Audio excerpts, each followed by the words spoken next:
자진의 대부분을 소프트뱅크가 구성을 한 상태였습니다. 거의 일본 기업이 되어 있는 상태였는데 이번에 소프트뱅크가 굉장히 어려운 상황을 거치다가 돈이 엄청나게 많이 생겼어요. 왜 생겼냐? 반도체 기업인 ARM이라는 회사에 투자를 했는데 2016년에 투자한 게 지금 대박이 났습니다. 작년에 나스닥에 상장해서 굉장한 현금을 소프트뱅크가 가질 수 있게 되는 상황이 됐어요. 왜 그랬냐? ARM이 AI 시대에, 모바일 시대에 엄청나게 중요한 기업이 됐기 때문이에요. ARM이라는 반도체 회사는 잘 못 들어보셨죠? 우리 핸드폰에 들어있는 반도체 대부분은 ARM이라는 이 회사가 설계한 겁니다. 전 세계 모바일 반도체 설계 지적재산권의 90%를 가지고 있어요. 그러니까 엄청나게 돈을 벌었겠죠. 게다가 이제 애플이 PC에도 ARM 칩을 사용하기 시작하면서 점점 PC까지 넓히고 있는 그런 회사인데 이 회사에서 대박이 터지니까 소프트뱅크가 돈이 생겼고요. 네이버로부터 지분을 살 수 있게 됐어요. 소프트뱅크는 전통적으로 1등만 합니다. 1등에 투자해서 1등으로 키워서 엄청나게 돈을 뻥튀기 시켜서 1조 원 투자하면 10조 원, 100조 원 만들어서 파는 그런 회사예요. 그 사업을 지금부터 만들겠다는 겁니다. 그래서 라인, 1위 메신저 라인도 사들여야 되고 뭐 엄청나게 돈 많이 주고 이제 많은 기업들이 사들일 준비를 하고 있고 그 중에 하나가 라인인 겁니다. 이런 전략이 우리한테 없었기 때문에 네이버는 라인을 넘길 수밖에 없는 상황이 된 겁니다. 지금 갑자기 흥분한다고 이게 되돌려지지 않아요. 자, 네이버의 라인이라는 회사는 어떻게 나왔는지 한번 생각해 보죠. 이거는 과거에 우리나라가 김대중 정부 시절에 국가 전략이라는 게 있었기 때문에 나온 겁니다. 들어보세요. 2000년에 닷컴 버블, 닷컴 붐이라는 게 생깁니다. 그것 때문에 주식시장에 엄청나게 버블이 많이 생겼다는 부작용도 있었지만 우리나라는 국가적으로 뭘 했냐. 전국에 초고속 인터넷망을 깔았고요. 그래서 국민들의 인터넷 접속률이 세계 최고가 되게 만들었고요. 코스닥 시장을 훨씬 확장해서 많은 벤처기업들이 상장해서 돈을 가져갈 수 있게 만들어줬고요. 벤처 캐피탈을 키워서 벤처기업으로 돈이 흘러가게 만들었습니다. 그러다 보니까 당시에 이혜진, 김범수, 이재웅, 김택진 이런 사람들이 창업을 해서 엄청나게 성공을 할 수가 있었고 그 사람들이 만든 게 네이버, 카카오, 다음 커뮤니케이션스, NC소프트 이 기업들이었던 거예요. 그러다 보니까 해외 진출도 막 할 수가 있었고요. 국내에서 포털로 성공하니까 돈도 생기니까 해외 진출한 거죠. 네이버가 라인을 만들었지만 당시에 다음 커뮤니케이션도 전 세계의 주요 포털 중에 하나였던 라이코스를 인수했었어요. 라이코스라는 기업 기억하시는 분들 많이 있으실 거예요. 지금은 없어졌지만. 그러니까 우리나라가 막 해외 진출 막 했고 그 중에 하나 살아남은 게 라인인 겁니다. 그러니까 우리의 국가 전략 안에서 IT와 벤처기업들 중시했고 거기에 투자했고 그게 해외로 나가서 남은 게 라인이에요. 그러니까 라인이 있는 건데 유감스럽게도 지금 우리나라에는 그런 전략이 없는 거죠. 소프트뱅크 같은 투자자도 없는 거고요. 투자자가 전략을 구사하기라도 해야 되는데 그건 없고 옛날에 김대중 정부 때 했던 것 같은 국가의 전략도 없고 그러다 보니까 삼성전자도 AI 시대에 적응을 못하고 있고 ARM처럼 새롭게 AI 칩, 모바일 칩을 가지고 성공하는 기업도 없고 유통은 쿠팡한테 넘어가고 쿠팡은 미국에 상장해 있고 소프트뱅크가 여전히 쿠팡의 최대 주주인 그런 기업이잖아요. 동영상은 유튜브하고 넷플릭스가 점령을 했고 검색도 네이버가 1위였는데 지금 구글이 점점 올라오고 있죠. 따라잡히고 있어요. 이런 상황인 거죠. 이런 상황이니까 당연히 넘어갈 수밖에 없는 건데 그래서 지금 부탁드리고 싶은 게 독도에 방문하고 이런 거 할 게 아니고 흥분할 게 아니고 10년 뒤, 20년 뒤를 내다보는 전략을 지금 세우고 그걸 정말 따박따박 집행을 해나가야지만 이런 일이 계속 생기지 않습니다. 라인 야후 사태는 앞으로 계속 생길 일의 첫 번째 장면이라고 생각하시면 될 거예요. 이렇게 전략이 없이 국가를 운영하면 그렇게 된다는 겁니다. 네, 오늘은 권지웅 민주당 전세사기 고충 접수 센터장님 모시는데요. 이게 직함이 굉장히 길죠. 이분은 최근에 일어난 비극적인 전세 사기 상황 여기에 대해서 잘 설명해 주실 수 있는 분이에요. 어떤 일이 생겼는지 설명해 드리고 어떻게 막을 수 있는지 제안해 드립니다. 그리고 홍희경 서울신문 기자가 나오셔서 민희진 대표 낀 세대 경영자로 지난번에 한번 설명해 주셔서 굉장히 많이 인기를 얻었는데 이 메시지가 어떻게 계속 공감을 얻고 있는지 민희진 대표가 얘기했던 골프 치는 경영자들 비판한 그 메시지가 도대체 기업 문화에 어떤 영향을 주고 있는지 그 얘기 좀 나누겠습니다. 잠시만 기다리시면 다시 돌아오겠습니다.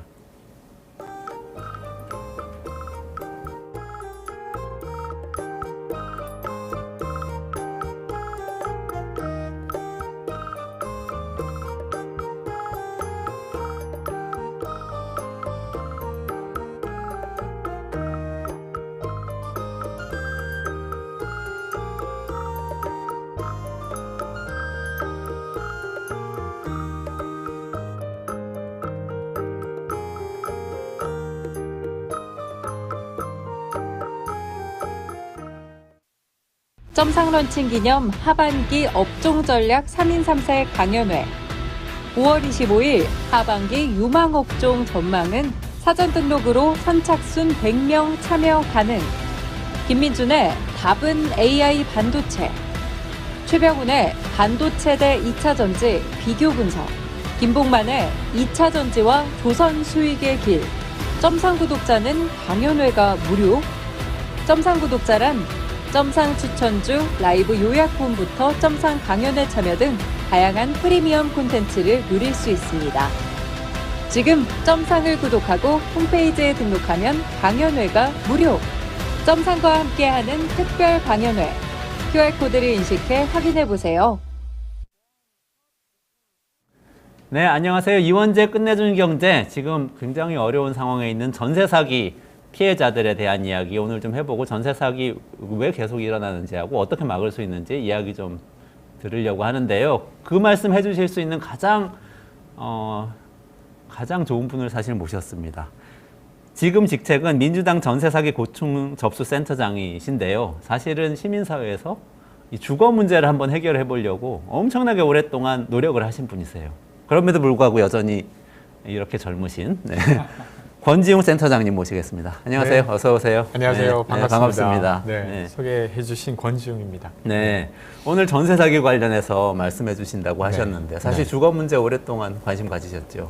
네, 그 대학교 때부터 기숙사 짓는 일부터 시작해서 민달팽이 유니온이라고 하는 청년들의 주거 문제를 푸는 단체를 만들고 이어서는 이제 세입자의 권리 문제를 다루다가 이제 정치에 입문해서 정치인으로 열심히 활동하고 있습니다. 네, 정치인으로서도 또 주거 문제를 해결하는. 네, 아무래도 정치에 여러 영역이 있는데 그 중에서도 이 세입자 관련한 문제가 아직 해결이 많이 안 돼가지고 그와 관련된 일을 많이 하고 있습니다.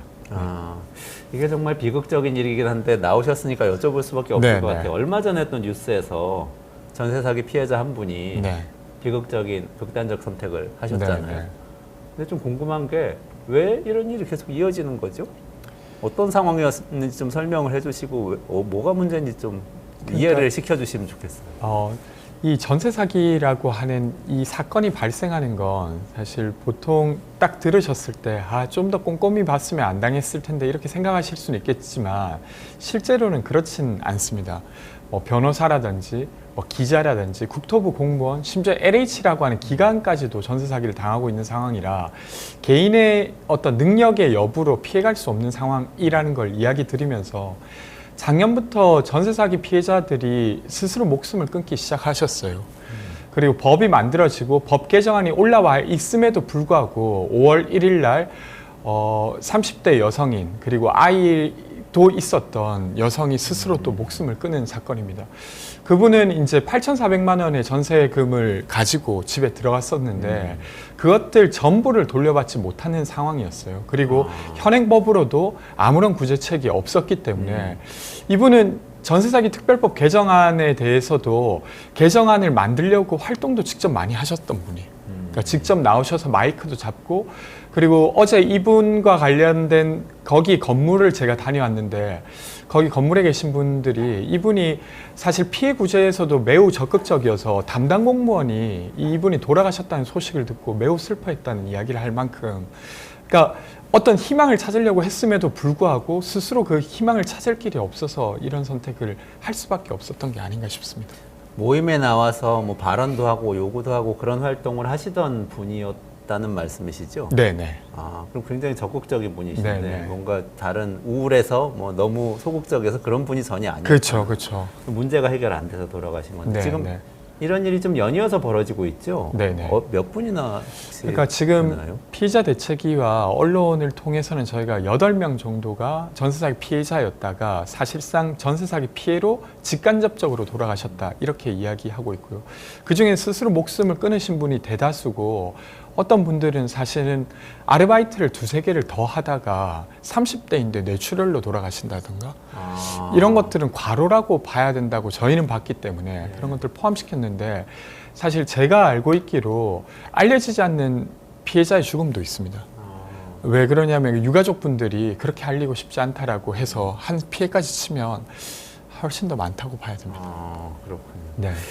근데 사실 아까도 말씀해 주셨지만 전세 사기 특별법이란 게 제정돼서 시행되고 있고 네. 국토교통부에서도 여러 가지 대책을 발표를 했고 시행되고 있다고 이야기하고 있는데 이게 아까 또 8,400만 원 전액을 구제를 못 받으시는 상황이라고 네, 말씀하셨는데 이게 어디서 지금 엇갈리고 있는 건가요? 그러니까 이게 이제 2년 전, 재작년 4월부터 전세 사기 피해자분들이 조직적으로 이야기를 하기 시작하셨습니다.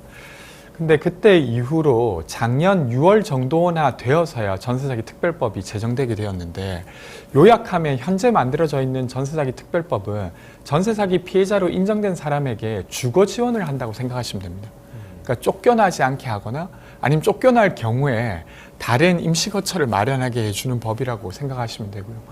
근데 앞서 돌아가신 분이 그랬듯이 보증금 전부를 다 잃어버리는데 아무것도 지원책이 없는 거예요. 그러니까 이 피해에 대해서는 직접적인 지원이 하나도 없기 때문에 법을 개정해서 보증금을 모두 잃어버리는 사람의 경우에는 최우선 변제금이라고, 예를 들면 광역시, 대구광역시는 현재 기준으로 2,800만 원인 최우선 변제금입니다. 거기까지는 국가가 보증해주자. 그러니까 8,400만 원 혹은 아니면 뭐 1억 이상의 보증금 피해가 있다 손 치더라도 민간에서 돌려받지 못하는 경우 8,400만 원까지는 국가가 우선 지원하자라고 하는 내용을 담은 법안이 지금 있고요. 이런 법안이 좀 있어야 사실은 그 피해자분들이 주거의 안정뿐만 아니라 다시 삶을 살아가실 수 있는 어떤 근거가 되지 않을까 하는 생각으로 뭐 민주당을 비롯해서 정의당, 기본소득당 등이 합쳐서 지금 법안을 만들려고 하고 있는 중이었습니다. 아, 그래요? 지금 법안이 있는 건가요? 아니면 논의 중인가? 어떤 상태에 있는 법안이 법안이죠? 작년 한 12월에 논의가 본격되어서 지금 국토위를 다 통과하고 본회의에 올라가 있는 상황입니다. 네. 근데 이제 지금까지 통과가 안 됐던 이유는 현재 국토부에서는 이 법안에 되게 부정적인 입장을 취하고 있습니다. 뭐 요약하면 이 법안이 시행되게 되면 재정 소요가 상당할 거라고 하는 부분인데요. 그 부분은 또 좀 이따 이야기 나눠보도록 하겠습니다. 그러니까 지금은 네. 그러니까 원래 전세사기 그 특별법을 만들 당시에는 지금 네. 이 문제까지는 거론이 안 됐던 건가요? 아니요, 사실은 이 문제까지 거론이 되었었는데 그게 작년 5월이던가요? 그러니까 사실 작년 2월 28일 날 첫 번째 피해자가 돌아가신 다음에 그리고 한 달쯤이 지나서 또 2명의 피해자가 연달아 돌아가셨습니다. 혹시 기억하실지 모르겠는데 20대 남성이었던 분은 어머니한테 2만 원만 보내달라고 맞아요. 전화를 했었던. 그리고 그 어머니가 나한테 이런 전화를 할 친구가 아닌데 의아해하다가 결국 전세 사기로 스스로 목숨을 끊으셨고, 또 30대 여성분은 육상 국가대표 선수셨습니다. 그리고 국가대표 활동을 마치고 이제 애견 미용을 배우러 수도권에 와서 주거비가 저렴한 인천 미추홀구에 집을 구하고, 그분 역시도 매우 적극적으로 법안이라든지 구제책을 찾아 나서시던 분이었는데 돌아가시면서 그 사건이 벌어지면서 갑자기 정부가 태도를 바꾸면서 법이 조금 급하게 만들어졌습니다. 그리고 그때도 정의당을 비롯해서 더불어민주당에서는 이런 프로그램이 필요하다. 그러니까 최우선 변제금도 못 받는 분들에게는 국가가 먼저 보증금 채권을 사고 최우선 변제금을 하한으로 해서 그 다음에 뭔가 다 후 회수를 해가자라고 제안했으나 국토부가 완강하게 반대해서 급하게라도 법을 만들어야 되는 상황이었습니다. 왜 그러냐면 법안이 없는 상태에서는 경매유예나 이런 것들이 안정적으로 진행되기가 어려웠거든요. 그래서 법안이 부족하다라고 알면서도 법안을 통과시켰고, 그 대신 법안을 통과한 시점으로부터 6개월 뒤에는 우리가 여야가 합의해서 법안을 개정하기로 했었어요. 그게 작년 12월이었습니다. 네. 작년 12월까지 개정을 하기로 했었다. 예, 맞습니다. 네. 그런데 개정 작업은 이루어지지는 않았던 건가요? 지금 이미 5월이 됐는데. 국회에서 논의가 없었다고 보긴 어려운데 어쨌건 정부 여당 입장에서는 이 법안에 대해서 계속 우려를 표한 상황이었기 때문에 통과시키지 못한 상황이었고, 지금은 막바지에 와 있는 상태입니다. 근데 사실은 법안이 통과된다고 해서 끝이 아닌 상황이 된 거, 지금 대통령께서 여야 합의되지 않은 법안 계속 거부권, 제2요구권을 행사하고 계시기 때문에 이 법안이 그렇게 될 가능성이 있다라고 일각에서는 보고 있습니다. 그러면은 일단 기본 골자를 잠깐 짚어보고 예, 예. 아까 말씀하신 대로 반대 의견과 쟁점을 쭉 한번 예, 정리를 예. 해보면 좋을 것 같습니다. 그러면 지금 개정안은 네. 현재 있는 특별법에 비해서 어떤 부분이 바뀌는 건지 한 의견을 주시죠. 예, 이게 64개 조항이 바뀌는 거라 상세히 말씀드리면 더 되려 이해하시기 어려울 것 같고 세 가지 정도로 요약하면 첫 번째는 피해자의 범위를 늘리는 겁니다. 현재 특별법에서는 신탁 사기라고 이것도 좀 어려운 표현이긴 한데 계약 자체가 무효인 계약이 있습니다. 실제로 공인중개사까지 통해서 계약을 했지만 그 계약 자체가 무효인 경우가 있는데 이분들은 전세 사기 피해자로 인정받지 못하고 있습니다. 근데 이분들을 포함시키는 피해자의 범위를 넓히는 게 하나고요. 계약 자체가 무효인 거 어떤 경우죠? 그러니까 그 주택을 신탁법인이 위탁받아서 운영하고 있는 상태입니다. 근데 신탁법인은 사실은 임대차 계약을 할 수 있는 권한이 없는 상태에서 계약을 진행해버린 겁니다. 근데 이게 이제 그 내부 계약서까지 살펴보고 실제로 소유권자의 동의를 받는 어떤 합의된 문서가 없이는 신탁회사가 맺은 계약이 무효가 되는 거더라고요. 그러면 권한이 없는데 나가서 네. 계약을 진행을 해버린 정말 그렇죠. 그렇죠. 사기를 친 거네요. 근데 그 워낙 신탁회사가. 이제 법인 차원에서 진행되고 뭐 이렇게 되니까 그걸 이제 공인중개사 역시도 걸러주지 못하거나 아니면 암묵적으로 그걸 묵인하거나 이런 경우가 꽤 많이 있습니다. 피해자는 판단할 능력이 없고 그냥 계약을 해버렸는데 실제 집주인은 아닌 예. 법인하고 계약을 한 셈이 그런 되는 상태죠. 거죠. 네. 알겠습니다. 그래서 그거는 피해자 거기까지 범위 알겠죠. 확대가 있고 두 번째가 이제 이 법안의 핵심인데요. 피해자가 입은 보증금 피해의 일부라도 보전해보자는 것입니다. 두 가지 방식인데요. 건물에 있는 선순위 채권들이 있습니다. 예를 들면 새마을금고가 뭐 몇 억을 빌려줬어요. 근데 새마을금고가 이 건물과 관련된 그 대출을 돌려받을 길이 없을 때 이것을 그 제3기관에 싸게 할인해서 넘기는 경우가 많습니다. 그럼 그것을 캠코라고 하는 국가기관이 할인해서 사고 할인받은 금액만큼 피해자에게 돌려주자는 아닙니다. 그래서 선순위 채권을 국가가 매입하는 게 있고요. 비슷한 내용으로 보증금 반환 채권을 세입자들이 가지고 있습니다. 그러니까 보증금을 못 돌려받았으니까 그걸 돌려받을 수 있는 권한이 세입자에게 있지 않습니까? 그 채권을 국가가 사자는 겁니다. 그리고 그 국가가 살 때 하한선으로 최우선 변제금을 하한선으로 그 피해자의 보증금 채권을 살 수 있게 하자는 겁니다. 이것이 지금 선보상 후 구상권 청구라고 하는 내용입니다. 이렇게 되게 되면 모든 피해자가 뭔가 경제적 지원을 받는 건 아닙니다. 그러니까 보증금 전액을 한 푼도 돌려받지 못하는 피해자에 한해서 일부 보증금이 돌려받을 수 있게 되는 거죠. 그래서 네. 이게 두 번째고요. 그리고 끝으로는 그 일부가 어느 정도인지는 어떻게 정하나요? 지금은 이게 법안 해석에 대해서 조금 이견이 있는데 제가 확인한 바로는 그 계약을 할 당시에 인정되는 최우선 변제금까지입니다. 그러니까 광역시 같은 경우는 2,800만 원이고요. 근데 그 건물에 따라서는 2,800만 원보다 더 낮을 가능성이 있습니다. 네네. 서울은 5,500만 원이고요. 이것보다 더 낮을 가능성이 있는데 하여튼 그 정도 금액이고요.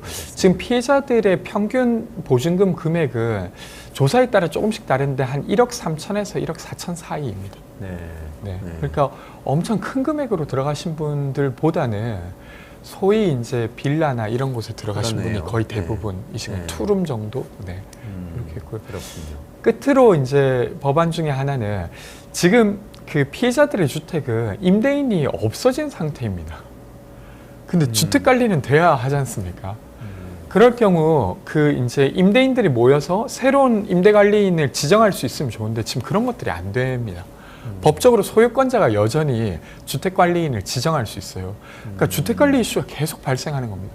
비가 샌다거나 아니면 뭐 천장에서 다른 문제가 생긴다든가 주차장에 문제가 생긴다든가 이 엘리베이터가 작동을 안 한다든가 근데 이럴 경우 피해자분들이 스스로 이것을 다 복구하고 있는데 원래 같았으면 공용부에 한해서는 임대인이 수리를 할 의무가 있지 집주인이 않습니까? 해줘야 되는 거죠. 그렇죠. 원래.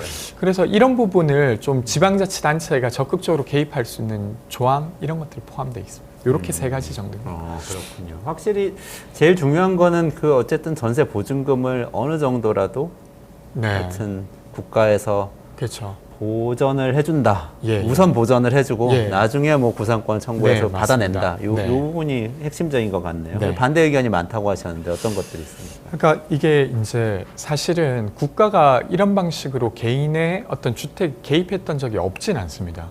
제가 알고 있기로 2011년도에 하우스포어 문제가 발생했을 때 이명박 정부가 집을 산 그 사람들의 집의 지분을 사줬어요.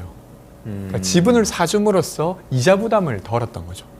그 대신 그 주택이 가격이 올라서 뭐 처분할 때 뭘 분할해서 그 이익을 나누는 방식으로 네네. 이렇게 해서 그 사람은 거기에 살 수 있게 되면서도 이자 비용을 좀 줄이고 뭐 이런 방식으로 했다가 결국 그것이 국가가 손해를 받는가라고 했을 때 결과적으로는 손해보지 않았습니다. 주택 가격이 막 나중에 올랐죠. 회복돼가지고 나중에 올랐어. 근데 돈 지금 벌었겠네. 예. 그러니까 전세 사기 피해의 경우 지금 그것을 똑같이 대입할 수는 없지만 시장 상황이 어떻게 될지는 아무도 알 수가 없지 않습니까? 네, 그렇기 그렇죠. 때문에 지금 국토부가 주장하는 것처럼 마치 그 이제 채권을 구입한 비용 전체가 다 없어지는 돈인 것 마냥 이야기하는 건 저는 적절하지 않다고 생각합니다. 국토부가 한 5조 원 들 거다 이렇게 얘기를 했다고 뉴스에 나왔는데. 네, 이 부분은 어떻게 사실 좀 악질적인 면이 있습니다. 네. 왜 그러냐면 아까 제가 말씀드린 것처럼 법안의 내용은 피해자가 가지고 있는 보증금 채권 전액을 있는 그대로 사달라는 게 아닙니다. 네, 네. 그러니까 하한선이 최우선 변제금이고 구매하는 금액은 그 채권의 평가 금액으로 사게 되어 있습니다. 근데 지금 국토부에서 말하는 그 5조는 보증금 평균이 1억 4천 정도 되니까 그런 사람들이 현재로는 피해자가 1만 5천 명이지만 피해자가 더 늘어날 걸로 보고 3만 명 정도로 보고 그 사람들의 보증금을 채권에 그대로 다 사주겠다고 했을 때 5조 원이 드는 겁니다. 그거는 계산을 잘못한 건데요. 완전히 틀린 계산인 그러니까 건데. 법안에서 그거는 요구하지도 뭐 않는 어떤 내용들을 쟁점이야 가지고 정도가 아니고. 하고 있는 거라 저는 사실은 이 부분은 악질적이다. 물론 국토부에서 좀 냉철하게 소요되는 재정에 대한 파악이 필요하고 그것을 알릴 의무는 있지만 이런 방식으로 말하는 것은 여론을 호도하는 것이라고 생각하고요. 그것도 하나가 있고, 그러니까 네. 일단 사실 최우선 변제금만 보전해주자는 법안인데 전체 전세금을 그렇죠, 다 맞지. 보전해줘야 되는 것처럼 네. 계산했다는 것 하나고 또 하나는 어쨌거나 채권을 확보하는 거기 때문에 네. 받아낼 거잖아요. 그렇죠. 그게 몇 퍼센트가 될지 모르지만 그렇죠. 그거는 생각을 안 하고 이 예산 전체가 정부의 비용인 것처럼 맞아요. 계산을 한다는 거. 그래서 그런 문제 두 가지는. 부분을 좀 조정할 필요가 있고 정확하게 네네. 국민들께 알릴 필요가 있다고 생각됩니다. 네. 그렇군요. 그리고 끝으로 이야기 드리고 싶은 거 이게 마치 이제 보이스피싱 사건은 정부가 보전 안 해주는데 왜 전세 사기 피해는 이렇게 국가의 도움이 필요하다라고 말씀하시는데요. 저는 이런 이야기 드리고 싶은데 그러니까 이거는 비교군이 어떤 걸 잡느냐에 따라서 완전 다른 이야기를 할 수도 있어요. 그러니까 부동산 PF 시장은 투자 시장입니다. 거기에 투자해서 잘 되면 그 사람이 돈을 벌어요. 근데 지금 부동산 PF 시장이 어렵다는 이유로 작년에 윤석열 대통령께서 재정으로만 5천억을 투여하자고 했고 네. 정책 자금으로 금리 지원을 하는 게 28조 원의 정책 자금을 지원했습니다. 그런 시장에는 이렇게 돈을 지원할 수 있으면서 사실 전 재산을 잃고 주거권마저도 심각하게 침해되고 있는 이 사건. 게다가 임대차 시장의 어떤 불공정 문제로 개인이 피할 수 없었던 이 사건에 있어서 정부가 아무런 지원을 해서는 안 된다라고 말하는 건 저는 적절하지 않다고 생각합니다. 그러니까 사실 그 기업의 부동산 부실과 관련해서는 재정을 투입한 선례가 있는데 네. 왜 전세 사기 피해자들한테 투입할 수 없는 거냐? 그렇죠. 그런데 이제 의문을 제기하는 분들은 사기를 당한 많은 사례들이 있는데 네. 뭐 보이스피싱부터 시작해서 뭐 중고나라 사기까지 다 있는데 그렇죠. 그 사기를 정부가 다 보전해 줘야 되는 거냐? 개인 간의 문제 아니냐? 이렇게 지금 여기서 쟁점이 형성되는 거죠. 그렇죠. 저는 두 가지 측면에서 전세 사기 피해의 경우 정부의 개입이 필요하다고 생각하는데요. 하나는 이 임대차 시장을 관리할 의무는 저는 정부에게 있다고 생각합니다. 근데 수년간 이 임대차 시장의 불공정 문제가 방기되어 왔고 그러다 보니까 계약하는 당사자가 집주인이 가지고 있는 세금을 체납을 알 수가 없었고 그리고 다가구의 경우에는 선순위 보증금이 얼마인지 알 수 없었습니다. 그러니까 이런 것들을 그냥 그대로 방치해낸 책임에 대한 어떤 부분이 하나 있다고 생각하고요. 두 번째는 주거권의 측면입니다. 그러니까 이게 이제 개인의 능력 여하랑 상관없이 발생된 재난이기 때문에 이것을 국가가 지원하는 것이 좀 다른 측면에서 보기에도 저는 국가가 가져야 될 손실을 조기에 막는 훨씬 더 좋은 방책이라는 생각이 듭니다. 그러니까 개인이 본인이 좀 잘 알아보고 잘 얻었으면은 입지 않았을 피해를 입은 것에 대해서 국가가 보상을 주면 어떡하냐 이런 반론에 대해서는 네. 이건 국가가 충분히 정보를 제공하지도 않았고 개인이 알아볼 수도 없는 상황이었다. 심지어 그렇게 지금 얘기하는 임대차 시장 내에서는 LH라고 하는 공공기관 역시도 전세 사기를 당했습니다. 그 뭐 다른 단적인 예가 더 필요하지 않은 상황이죠. 국토부 공무원도 전세 사기를 당하셔서 공무원 개인이 예예. 그리고 지금 제가 방금 말씀드린 LH 기관이 전세 사기를 당했습니다. 기관이 당한다는 무슨 뜻이죠? 그러니까 LH가 이제 공급하는 주택 중에는 LH가 직접 전세 계약을 맺고 그것을 전대로 국민에게 빌려주는 경우도 있습니다. 근데 그렇게 맺었던 LH가 맺었던 그 주택도 전세 사기를 당했다는 것이죠. 공공임대를 해주기 위해서 네. 전세 계약을 맺었던 예. 것을 사기를 당했다는 거예요? 예, 그래서 그렇습니다. 사실 전세 사기를 개인이 피하는 거는 그러니까 거의 불가능하다고 네, 볼 그렇죠. 수도 있겠네요. 그렇죠. 그렇군요. 이 조금 다른 이슈일 수 있는데 구체적으로 네. 이거를 기금을 활용해서 하자는 방안이신가요? 이 개정안이? 이게 그거에 대해서 좀 논란이 있는 것 같은데. 사실은 예산인지 기금인지. 예. 네. 채권을 매입한 다음에 채권을 나중에 회수하지 않습니까? 그러면 이 채권을 매입하기 위한 돈주머니가 하나 필요하고요. 근데 채권을 지금 매입해서 이익을 보고자 하는 게 아니라 아무것도 못 돌려받는 사람은 국가가 손해본다 하더라도 매입하려고 하기 때문에 소요되는 재정이 있습니다. 소요되는 재정은 예산으로 해야 되고요. 근데 이 프로젝트를 운용하기 위해서 필요한 것은 기금을 활용할 수 있습니다. 그런 면에서 주택기금을 활용하자는 것이지 주택기금이 손해를 보더라도 주택기금에서 이것을 운용해야 된다는 주장이 지금 아닌 상황이라 조금 구분해서 이야기 드리고 싶습니다. 피해 구제는 예산으로 하는 것이다. 재정으로 그쵸. 하는 것이다. 네. 그러면 기금은 어디에 나중에 말씀하신 기금은 역할이 어디에 들어가는 거예요? 기금은 예를 들면 뭐 2억짜리 보증금이었는데 이게 지금 시장에서 평가되기에 보수적으로 보더라도 7천만 원입니다. 그럼 이걸 일단 7천만 원에 사야 되지 않습니까? 그거는 주택기금으로 하자는 것이죠. 네. 근데 그것을 팔았더니 나중에 이걸 6,500만 원에 팔리게 되면 500만 원이 손실이 난 거고 네. 이런 거는 예산으로 보전하자는 것입니다. 그렇군요. 네. 지금 뭐 권지웅 센터장님 반가워하는 분들 많으시네요. 쑥덕쑥덕님도 감사합니다. 반갑다고 해주시고 양희사랑님은 등기 하나로는 전세 안전한지 확인 불가능하니까 좀 더 정보를 제공하는 등기를 새로 만들어서 뭔가 확인할 수 있게 해주면 그것도 좋겠다. 뭐 그런 것도 좀 법안 개정안 만드실 때 네. 뭐 고려해 보시면 좋을 것 같습니다. 윤석열 대통령은 이거 네. 또 딴 얘기인데 마지막으로 하셔야 네, 돼요. 네. 윤석열 대통령 이건 문재인 정부 탓이라고 얘기하셨던 것 같아요. 이건 어떻게 생각하세요? 그러니까 이게 역대 정부가 반기한 문제다 이렇게 주장하시는 게 저는 맞는 말이라고 사실 생각합니다. 네. 심지어 정치권의 일부인 민주당의 책임도 있다라고 하는 주장에서도 저는 동의합니다. 근데 하지만 마치 전 정부의 문제 단순한 정책적 문제 이렇게 볼 수는 없는 것이라고 생각하고요. 끝으로 제가 이야기 드리고 싶은 거 이번에 돌아가신 여성이 저랑 동갑인 여성이었습니다. 이분이 유서에 저도 잘 살고 싶었습니다 라고 남겨요. 그러니까 이게 저는 윤석열 대통령께서 인구 관련한 부서를 만들겠다고 하는 것에 전적으로 동의하면서 살아가려고 안간힘을 다하고 있는 이 사람마저도 못 살리면서 무엇으로 이 인구 문제를 풀겠다고 하는지 그래서 꼭 그 거부권이나 이런 것들을 혹시 검토하고 계시다면 제고해 주셨으면 하는 이야기를 꼭 드리고 싶습니다.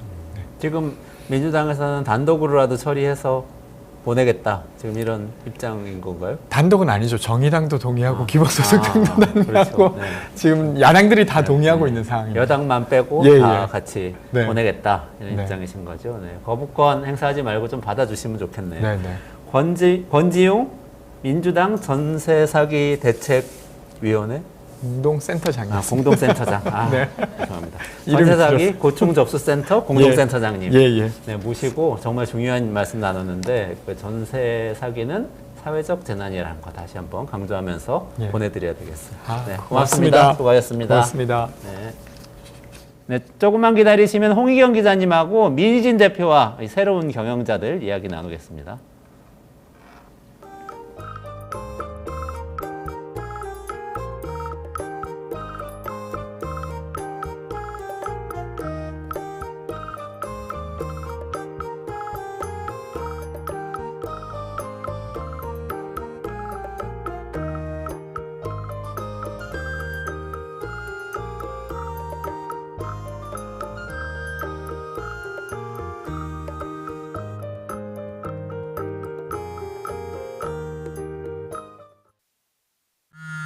형사 벌칙 대상 행위 금융위는 여보세요? 결과 발견된 뭐 맨날 똑같지. 형사 벌칙 시간 없어. 대상이 되는 행보여야 함. 나 시험 한 달밖에 안 남았어. 형사 규정 4조고요. 시정명령 문제는 또 언제 형사 푸냐. 규정 제27조입니다.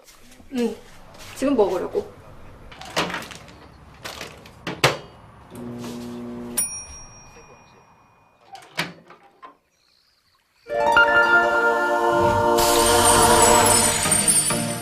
걱정 마세요.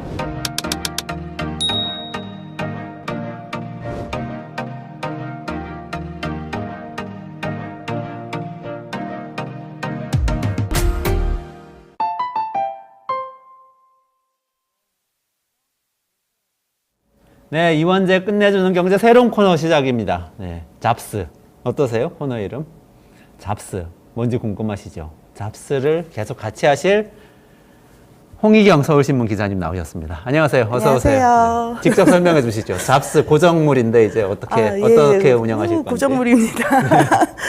저희 사회 경제 문제를 직업별 특성에 비추어서 또는 그런 직업 현상에서 새로운 모습이 나타나는 거에 비추어서 지금까지는 제가 의사와 교사, 검사 그리고 하이브와 미니진 대표 간의 갈등을 다뤘었잖아요. 이제 그런 식의 내용으로 직업적인 갈등상이나 아니면 직업 현상에 비춰서 우리 사회 경제 문제를 다루어 보는 코너입니다. 잡스러운 얘기를 하자는 건 아니고 아. 잡에 대한 얘기를 하자는 직업에 대한 얘기. 세상의 모든 핫한 얘기를 직업의 세계와 또 조직 문화와 기업 문화에 담아서 전달해 드리겠다. 이렇게 이해하겠습니다. 그러면 오늘의 주제로 넘어가 보도록 하겠습니다. 자, 그러면은 사실 지난주에 엄청 뜨거운 이슈를 다뤄주셔가지고 많은 분들이 또 호응도 하시고 또 비난도 하시고 여러 가지 반응이 엇갈렸는데 하이브하고 어도어 민진 대표 건이에요. 조금 더 하실 이야기가 있다고 하셔서 오늘 잡스 첫 시간에는 그 이야기로 시작을 하는 거죠.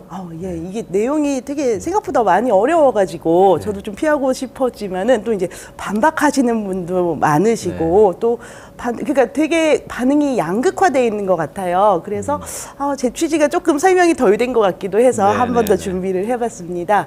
그래서 조금 용감하게 조금 더 깊이 들어가는 쪽으로 아예 더 준비를 해봤습니다. 그래서 딱 보니까 더 센 이야기인 것 같더라고요. 이 민진 대표의 기자회견 중에서 많은 부분이 화제가 됐는데 나는 술도 안 마시고 골프도 안 치는데 니들은 술 먹고 골프 치고 다니는 거 아니냐 이런 부분이 있었어요.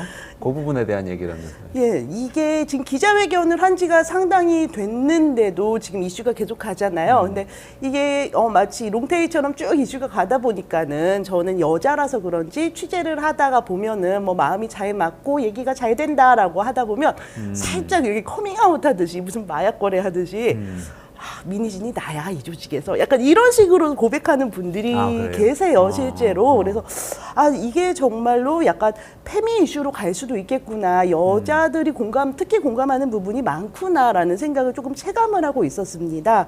그런데 그 특히나 하는 부분이 이거예요. 다 그대로 읽으면 내가 너네처럼 기사를 두고 차를 끄냐, 술을 처마시냐, 골프를 치냐. 뭔가 라임이 딱딱 맞으면 힙합 가사 같아요. 역시 그렇죠.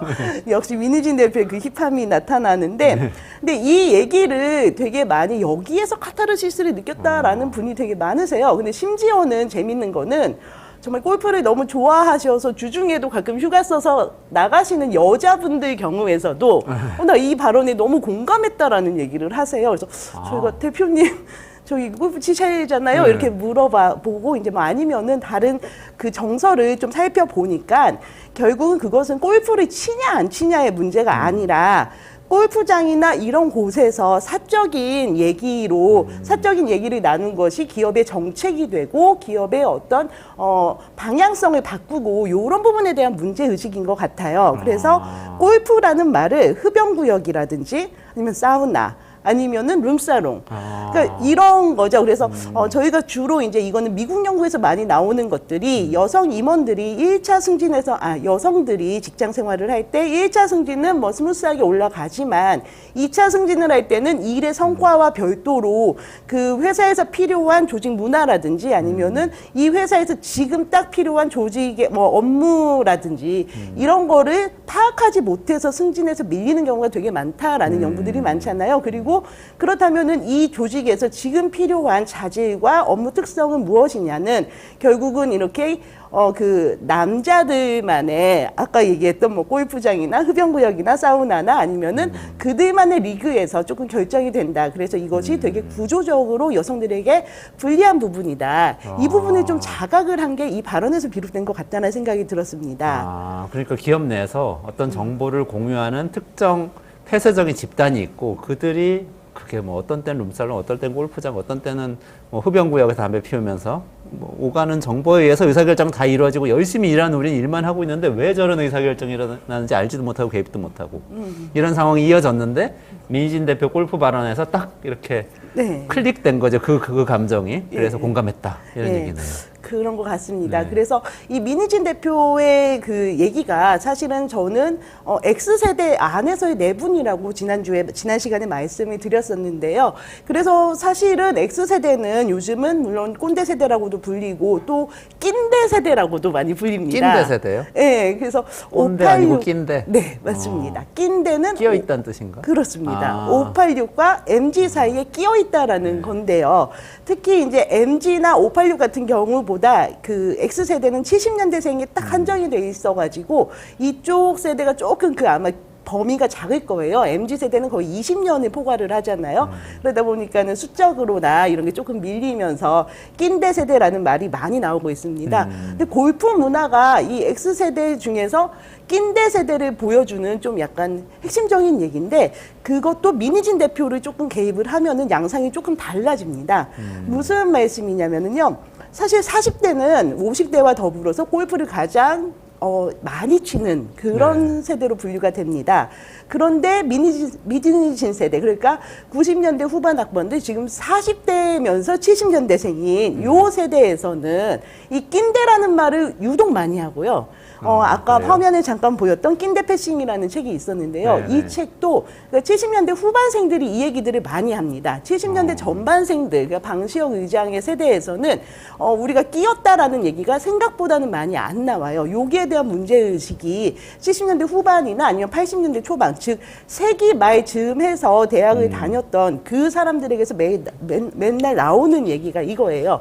그리고 골프에 대한 비난, 그리고 아까 다시 한번 이거 이렇게 약간 도식화될 것 같은데 흡연구역이나 골프장, 사우나나 뭐 요런 곳들, 요런 곳들에서 의사결정이 되는 거를 사실 저는 이렇게 한번 표현을 해봤어요. 그러니까 여기서 의사결정이 또 이루어지면 안 될 거라는 법은 또 뭐가 있습니까? 그러니까 예를 들어서 임원들이 다 같이 가서 골프를 쳤고 주말에 골프를 쳤고 거기에서 회사에 중요한 의사결정을 했으면 보기에 따라서는 임원들이 주말에도 쉬지 않고 이런 의사결정을 하다니 대단한 걸이라고 평가해 줄 수도 있는 부분이잖아요.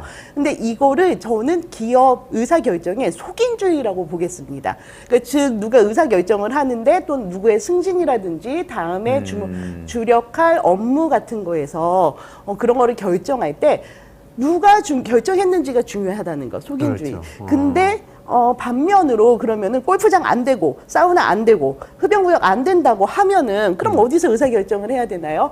주주총회라든지 아니면 이사회라든지 그런 무대 위에서 회사가 마련한 무대 위에서 의사결정을 하는 거잖아요. 그러니까 의사결정의 속지주의를 되게 중요시하는 거죠. 아, 속인주의와 속지주의. 예.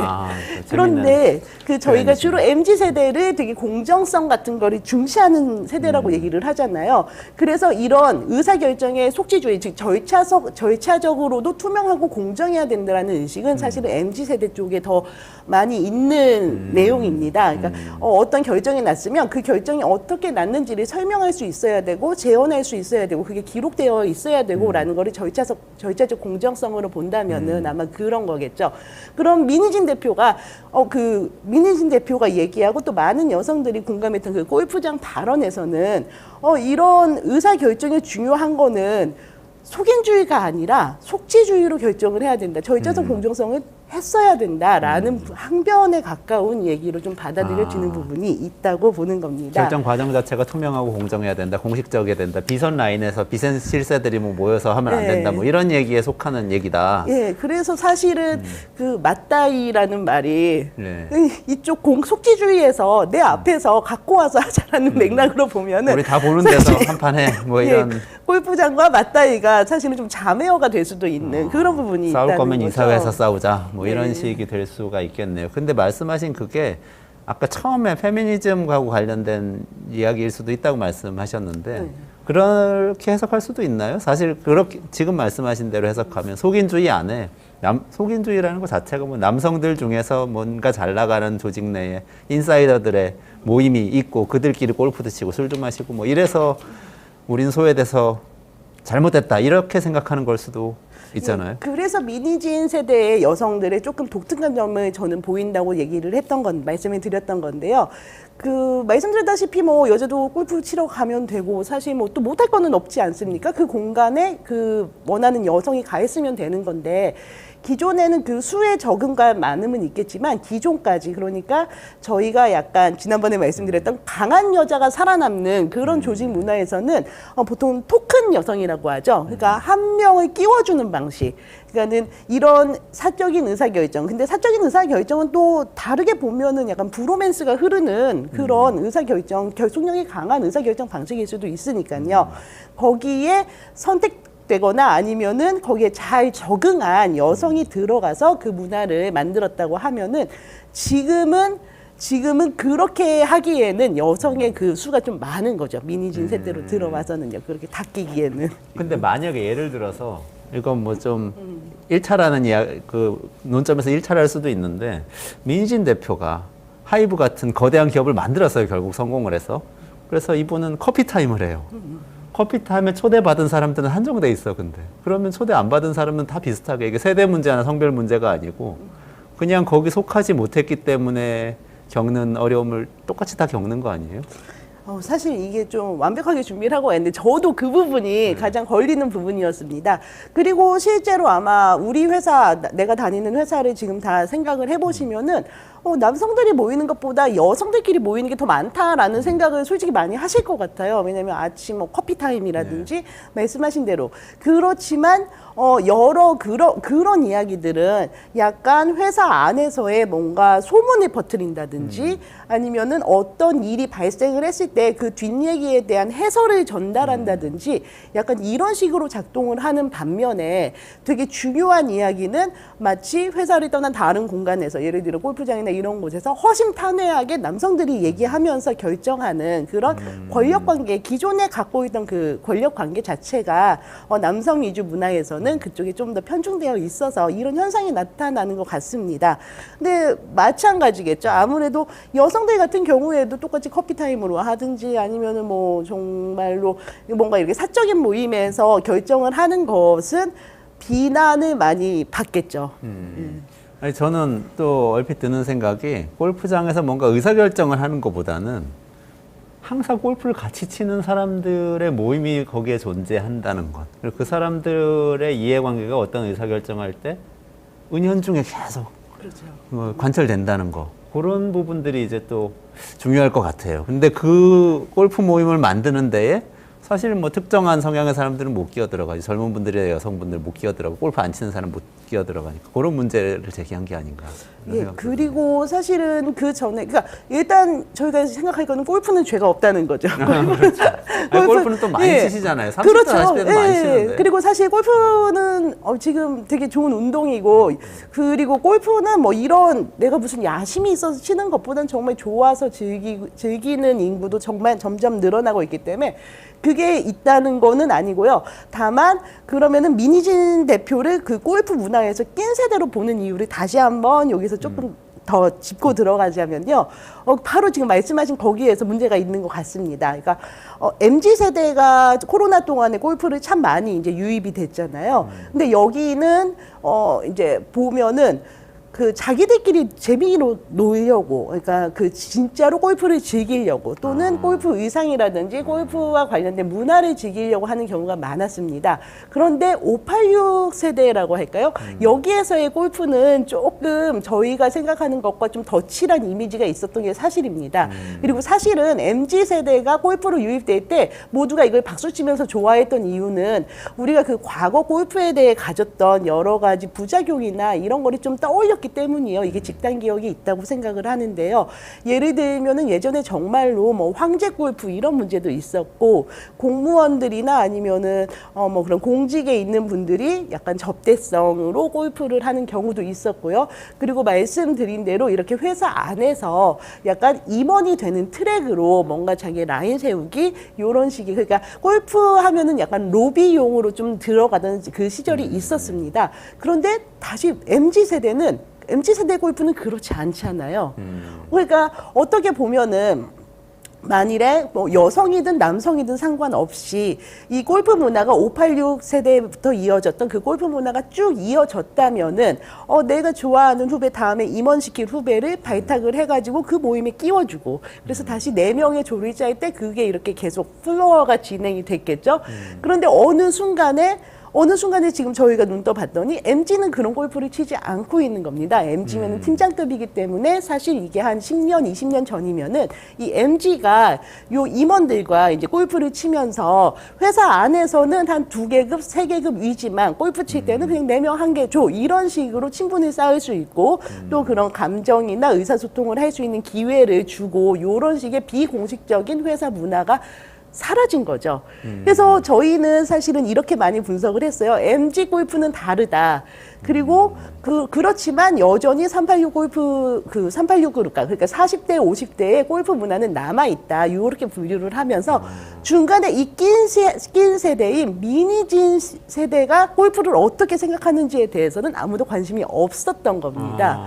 그런데 여기서 갑자기 미니진 대표가 골프장 이렇게 얘기를 나오니까는 저 세대도 뭔가 생각은 있었나 보네.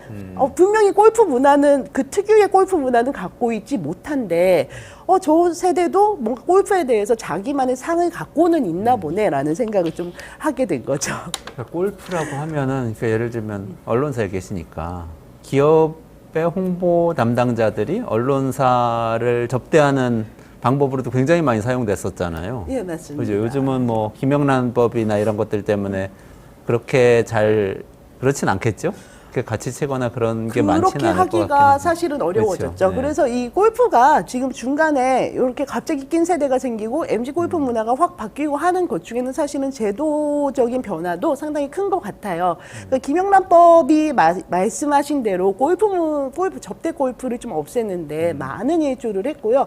또 이것과 별도로 뭐 딱히 그렇게 법이나 제도로 규제를 한 건 아니지만 뭐 3일절에 골프를 쳤다든지 뭐 광복절에 골프를 쳤다든지 하는 식의 그 공휴일에 공직자가 골프를 쳤을 때 뭐 비난 가능성 맞아요. 이런 것들이 좀 있었습니다. 그리고 회사 내부로 들어가면은 사실은 골프를 치는 것도 사실은 엄청난 그 에너지가 필요한 일이긴 하잖아요. 왜냐면 주말에도 해야 되고 그 주중에도 연습을 해야 되고 이제 여러 가지 이런 게 있는데 그것의 가성비라고 할까요? 그거를 따지면은 조금 줄어들기 시작했다는 면이 있습니다. 그러니까 예전처럼 모두가 그 신입사원이 다 공채로 들어와가지고 이 사람들이 쭉 이렇게 같이 승진을 하다가 어느 승진부터는 공식 라인과 비공식 라인을 다 잘 잡아야 되고 그 중에 그거의 방편의 하나가 골프이고 요런 시대는 이제 아닌 거죠. 그러다 보니까는 이게 이만큼의 투입을 해서 과연 임원은 될 수 있을까? 이만큼의 투입을 해서 임원이 되는 것이 내 삶의 행복할까라는 그게 아주 조금씩 그 낀 세대에서 벌어졌고 MZ에서는 그 문화가 아예 바뀌었다고 보는 겁니다. 그러니까 오히려 뭐 임원들하고 골프 치는 기회가 아니고 이게 시간을 써야 되는 어떤 비용, 그것도 그렇죠. 일, 노동 이렇게 인식이 되기 시작했다. 뭐 그런 얘기네. 근데 그걸 아마 대놓고 말하지는 못했을 텐데 지금 이제 이렇게 아까 말씀드렸던 속인주의, 속지주의까지 가지 않더라도 만약 미디는 대표처럼 너희 골프 치는 거 사실은 되게 적폐행위야라는 식으로 아래단에서 인식을 한다면은 윗단에서는 이 문화가 그러면은 과연 이 문화가 어떤 식으로 변용될까 그 부분을 다시 또 보게 하는 포인트가 이번에 나온 것 같습니다. 그러니까 민희진 대표의 골프 비난 이게 여러 가지 생각하게 하네요. 그러니까 골프라는 키워드를 가지고 해석해 보자면 그 윗세대는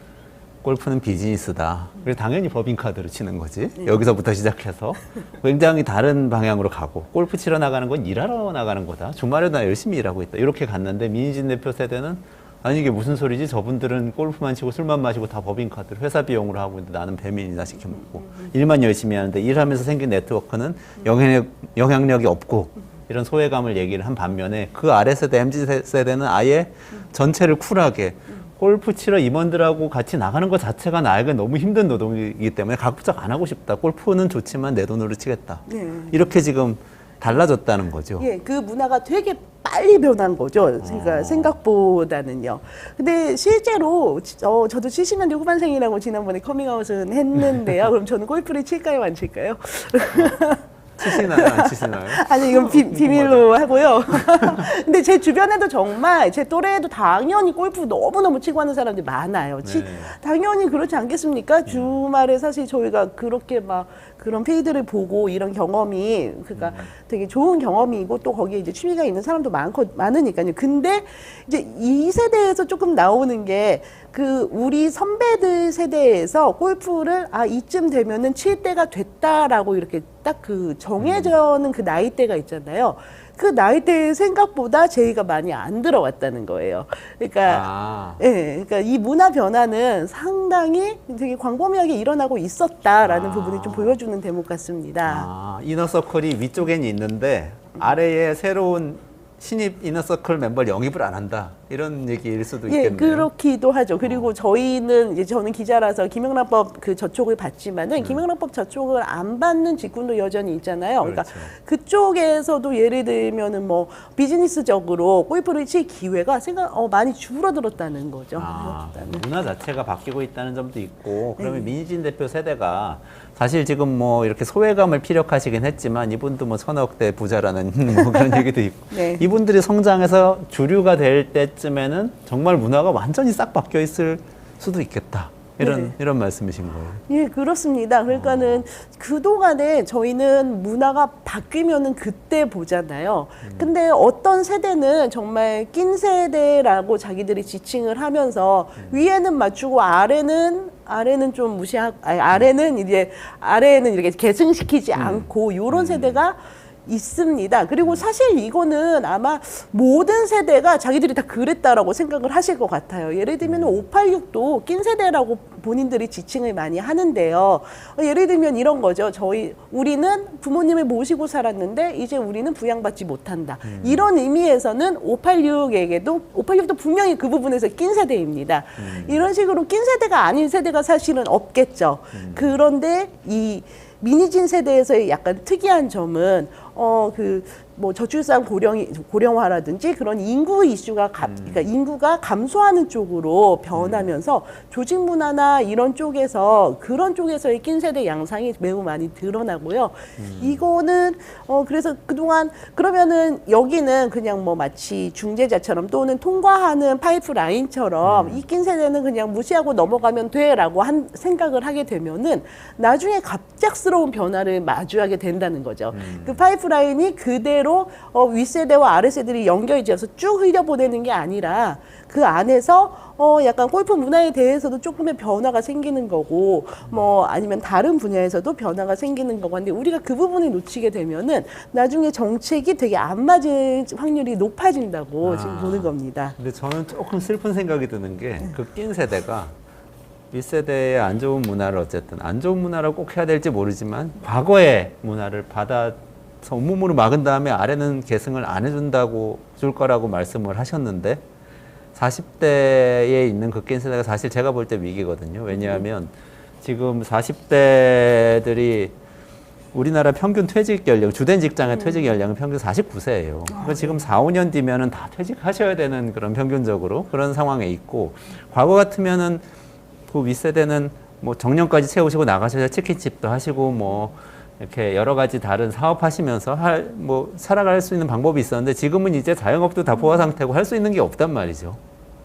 이런 상황에 있는데 이렇게 좀 여유 부리고 있는 거 아닌가 이런 생각들 아니면 희생당하고 있나 이런 생각도 드는데 그거 어떻게 보세요? 예, 저는 좀 정확하게 맞는 것 같습니다. 그러니까 우리나라가 사회복지망이 참 없는 나라라고 많이 얘기를 하지만 또 따져보면은 한 몇십 년 전에 비해서는 한국의 사회복지망이 되게 작동하고 있는 것도 사실이잖아요. 그러니까 아주 소외된 계층이라든지 아주 최빈곤층 아니면은 뭐 취업이 갑자기 안 되는 층이라든지 이런 것에 대한 정책은 기존에 하던 정책은 잘 돌아가고 있는 것 같습니다.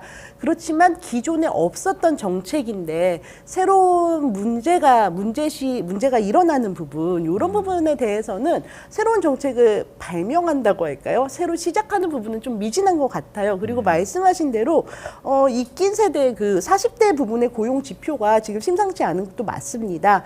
통계청 고용 지표 보면은 지난 3월까지 나왔고 아마 이번 주에 또 나올 텐데 그 40대 취업자 수가 전년 동기 대비로 7만 9천 명이 그때 3월에 줄었고 40대 취업자 수가 2022년 7월 이후로 21개월 연속 전년비 감소하고 있다라는 통계가 나오거든요.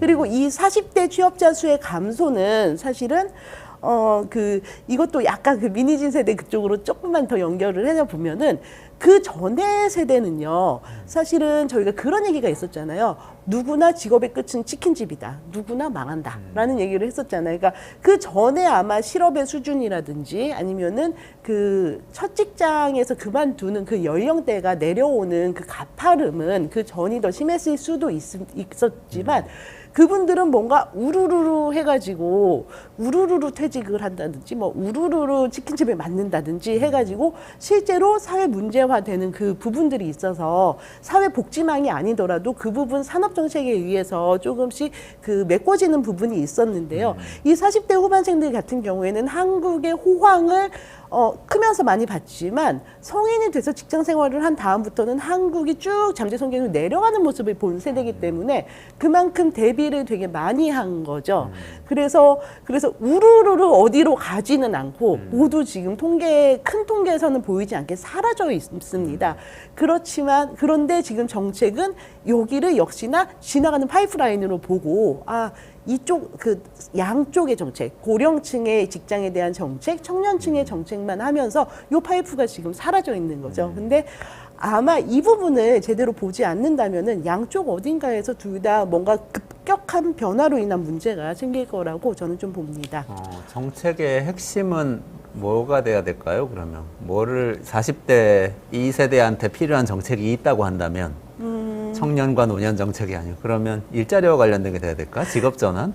그런 생각이 드네요. 아니 이거는 약간 저는 역시나 또 약간 넛지 내지는 저 요즘 콜럼버스 달걀 이런 식의 해법을 너무 좋아해가지고 네네. 그러는데요. 예를 들면 이런 겁니다. 그러니까 저희가 지난 60년 동안 저희는 첫 직장에 대한 첫 일자리에 대한 그 정책은 되게 탄탄하게 구성이 되어 왔습니다. 그런데 그럼 내 생의 마지막 국민의 내 생의 마지막 일자리에 대한 정책은 없었거든요. 그래서 문제 해결 방법 중에 여러 가지가 있지만 제 어떤 일을 쭉 하고 싶으면은 제 끝에 가서 결국 이루고 싶은 거를 생각을 한 다음에 그걸 하려면은 지금은 뭘 해야 되지? 지금은 뭘 해야 되지라고 역선하는 방식이 있잖아요. 내 생의 마지막 정책으로 약간 일자리 정책을 좀 바꿀 필요가 있다고 봅니다. 왜냐면은 실제로 현재 지금 이미 고령인 분들에 대해서도 그렇고요. 거기서부터 그 고령자의 임금 피크제라든지 정년 연장이라든지 이런 이슈는 결국은 바로 아랫세대인 40대라든지 50대에 바로 직격탄이 날리거든요. 그러니까 지금 65세 일하는 정책이 아니라 지금 40세가 65세가 됐을 때의 정책도 같이 들어가줘야 된다라고 저는 생각합니다. 엄청 인상적인 얘기네요. 정책을 펼 때 마지막 일자리, 나의 마지막 모습에 대한 정책을 펴야 한다. 그 비전을 가지고 어떻게 설계해 나갈지 굉장히 인상적인 말씀인 것 같고 오늘 마지막으로 근데 여쭤보고 싶은 게 있었는데 좀 아껴놨어요.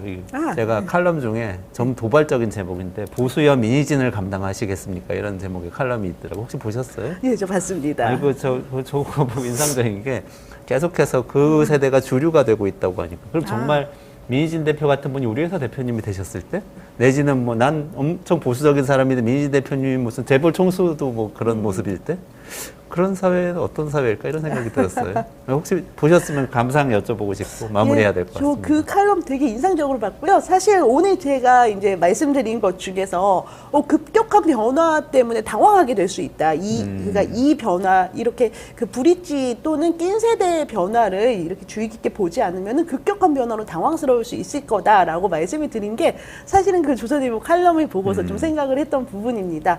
유권자 지형이 4년 전과는 확실하게 변했다라는 거잖아요.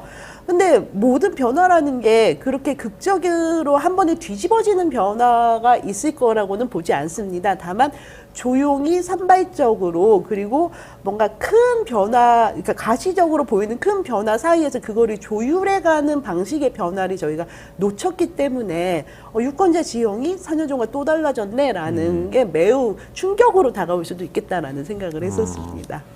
그럼 어쨌든 우리나라의 보수는 민희진 대표 같은 여성들의 목소리를 귀담아 듣지 않으면 쉽지 않다. 뭐 이런 얘기인 거잖아요. 그 칼럼에. 그렇죠. 내용은. 그래서 민희진 대표가 정말 한 명이 아니고 되게 집단으로 올 수도 있다. 그리고 그렇죠. 민희진 때가 왔을 때 과연 어떻게 그렇죠. 또 감당할 그들이 수 있을지. 주류이고. 네. 그럼 보수만 그런 거 아니고 진보도 마찬가지인 것 같은데요. 네.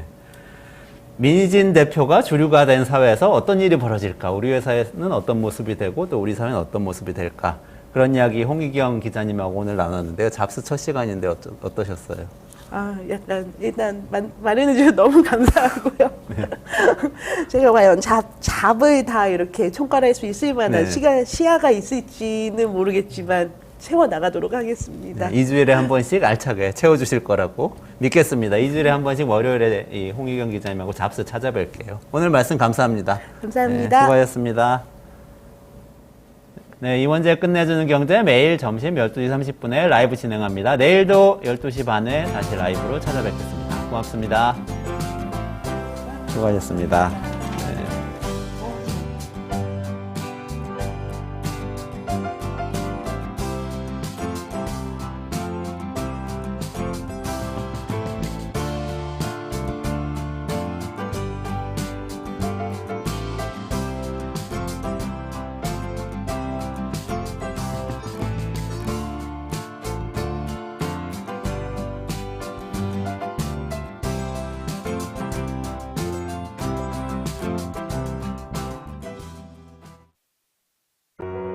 우리 아이 재단에서 뜻을 함께할 정기 후원자분들을 기다립니다.